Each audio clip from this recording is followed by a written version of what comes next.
বিল্লাহি মিনাশ শাইতানির রাজিম বিসমিল্লাহির রহমানির রহিম নাহমাদুহু সাল্লি আলা রাসূলিহিল কারীম। সম্মানিত উপস্থিতি, আমরা বাংলা এবং ইংরেজি গ্রামারে বা ইংরেজি ভাষায় আমরা কিছু মিনিংফুল শব্দ ব্যবহার করি। যেমন ধরেন, বাংলায় আমরা বলি এ ব্যাপারে আমার কোনো জ্ঞান নাই, এ। ওই দেখা যায় তাল গাছ, ওই। এবং রহিম এবং করিম, রহিম ও করিম বাজারে গিয়েছিল। তো এখানে আমরা দেখতে পাচ্ছি এ, ওই, ও। একইভাবে ইংরেজিতে এ, আই, ও এই ধরনের কিছু বর্ণ ব্যবহার হয়, যেগুলো শব্দ হিসাবে ব্যবহার হয়। একইভাবে আরবিতে কিছু মিনিংফুল লেটার্স আছে।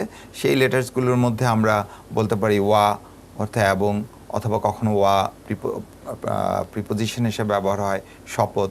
ফা অর্থ অতএব, সুতরাং, অতঃপর।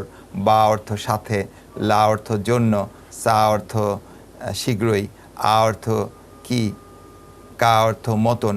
আবার কা যদি শব্দের পরে হয় তখন হয়ে যায় তোমার। এই শব্দগুলো দিয়েও কিন্তু আমরা খুব সুন্দর কনজুগেশন করতে পারি।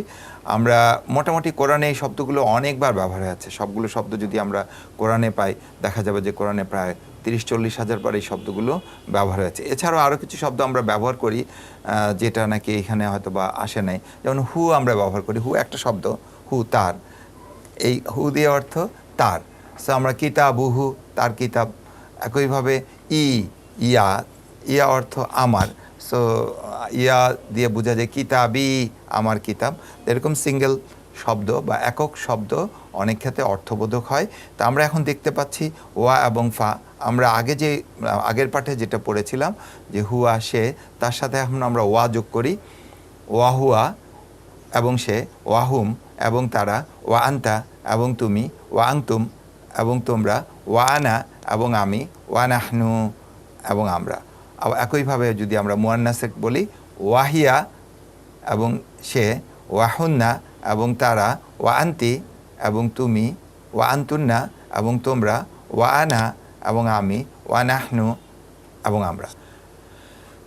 সম্মানিত সুধী শিক্ষার্থী, আমরা যে জিনিসটা মাথায় রাখবো, আমরা যখন কোনো জিনিস বলি তখন আমাদের মুখ শিখে।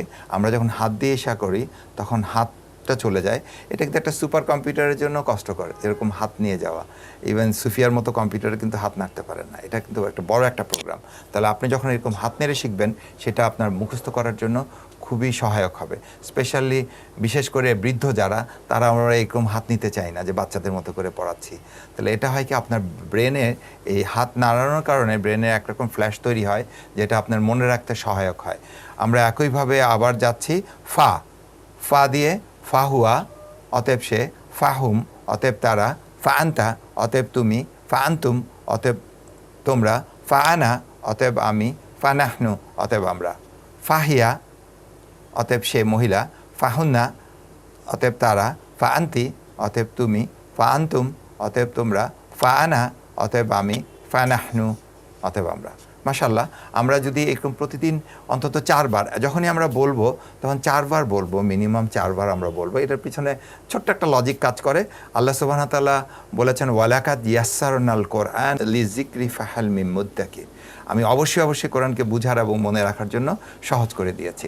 আলহামদুলিল্লাহ, আমরা এরকমভাবে প্রতিদিন যদি একটু পড়তে থাকি, আমাদের জন্য কোরআন অত্যন্ত সহজ হয়ে যাবে এবং সবাই আমরা ক্লাসের সাথে থাকি এবং শেয়ার করি। আসসালামু আলাইকুম ওয়া রাহমাতুল্লাহ।